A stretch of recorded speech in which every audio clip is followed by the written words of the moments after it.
We're going to take a look now at the oscillator section inside the new Massive X, and in particular we'll talk about three things. Firstly, the wavetable functionality of the oscillators, how we access that and how we use that. Secondly, the different modes, including the various different sub-modes. And thirdly, the mod oscillators down here. You can see we have phase modulator 1, phase modulator 2. At the moment I'm working from an initialize patch, which we can access from the quick start menu here. And the default wavetable inside this is sine, tri, saw, square. If I wanted to modulate this, what I could do is just make the adjustment on the panel. I'm going to drop the frequency of this oscillator down by an octave. If I just press Control and drag, you can see we move in octave steps. And one thing that I strongly recommend doing when using a wavetable oscillator like this for the first time is using it in conjunction with an oscilloscope so that we can have a little visual confirmation of what we're hearing. Let's take a look at modulating the wavetable position now. What I'm going to do is click on the crosshairs for LFO4. You can see that all of our mod destinations become available. Let's drop that there by clicking and double click to assign to the full range. What we'll do now is go to LFO4 and slow the rate down. So what we should be seeing here and hearing is the full range of this wavetable being slowly modulated.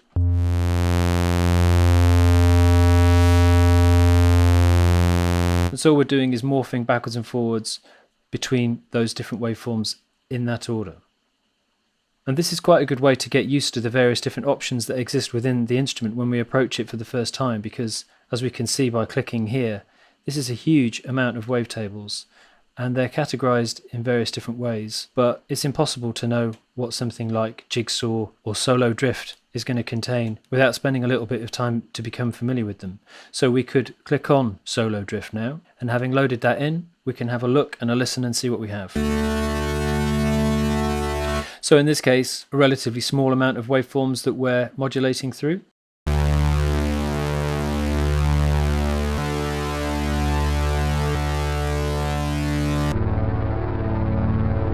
Let's take a look at some of the more unusual ones. If I was to click on FX, for instance.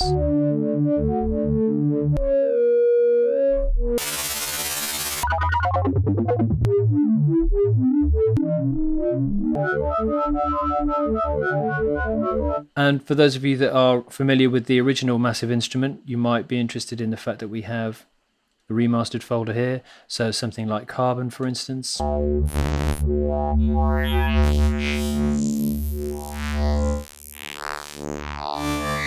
Those sounds should be familiar to you if you are a user of the original Massive. But really, there'll be an awful lot of things here which need to be explored, and the only way to do that is to spend a little bit of time auditioning and seeing what we can find.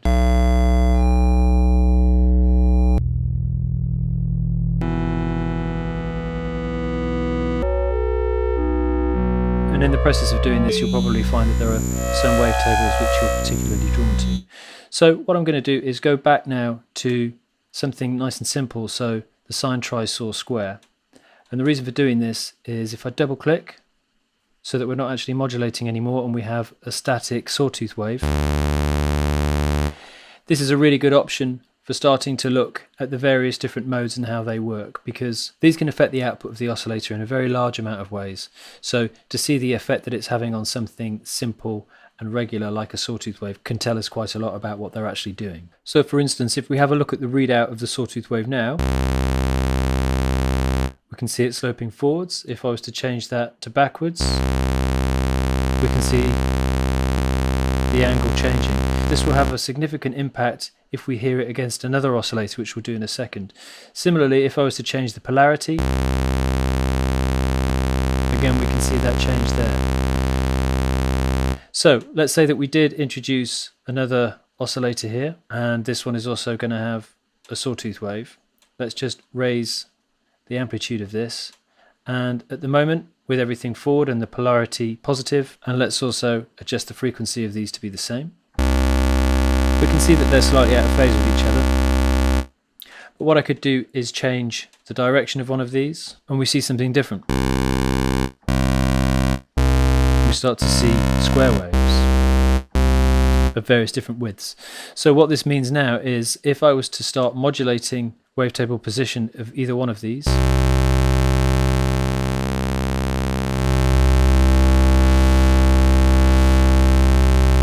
going to see and hear some different results that we would if they were forwards. Just providing us with a few more options. But we also have many other modes that will affect the oscillator much more drastically even if we're only hearing a single waveform. So for instance, we have bend. This is something which should be familiar to users of the original Massive. You can see that when I select the different modes, we have some different options available on these parameters here. So selecting bend will mean that the wave is either tilted forwards or backwards.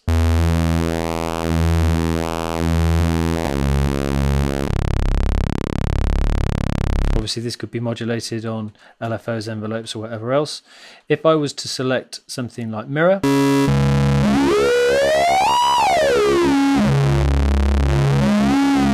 it's something almost like a kind of hard sync sound.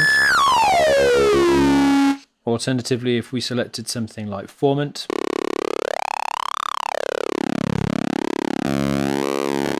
you can start to hear those vocal type sounds. But you can also see that we have several different submodes.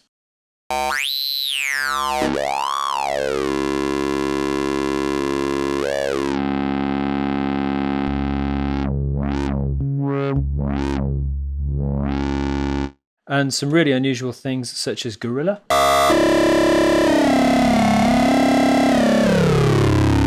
So maybe better for the more kind of distorted type sounds.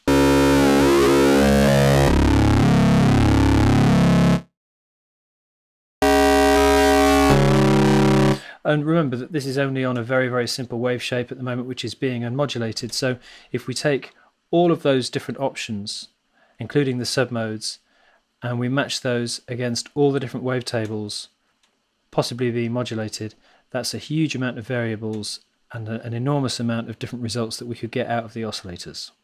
We also have the phase modulators though, which are a great way for putting some kind of texture or rough timbre into the sound. So let's reset to a standard shape, and what we should hear now is just a straightforward sine wave. What I'm going to do is turn on phase modulation for oscillator 1, and I'm going to turn up the amount of phase modulation. You can see that we have a choice of waves, but I'm going to stick with the sine wave for the time being.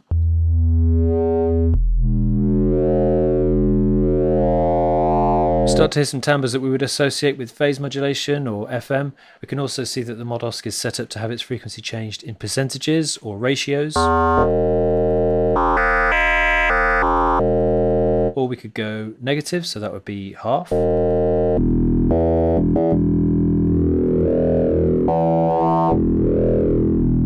And this is just a sine wave, so if we were modulating something which had a little bit more harmonic content,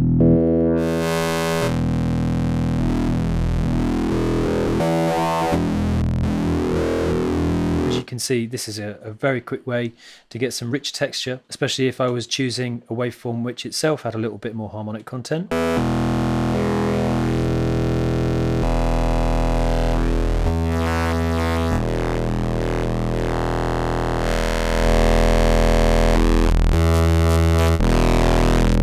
So by the time we take advantage of the huge amount of very versatile modulation options, we can start to do an awful lot shaping the sound at the oscillator stage, but then of course we might choose to work with the filters as well,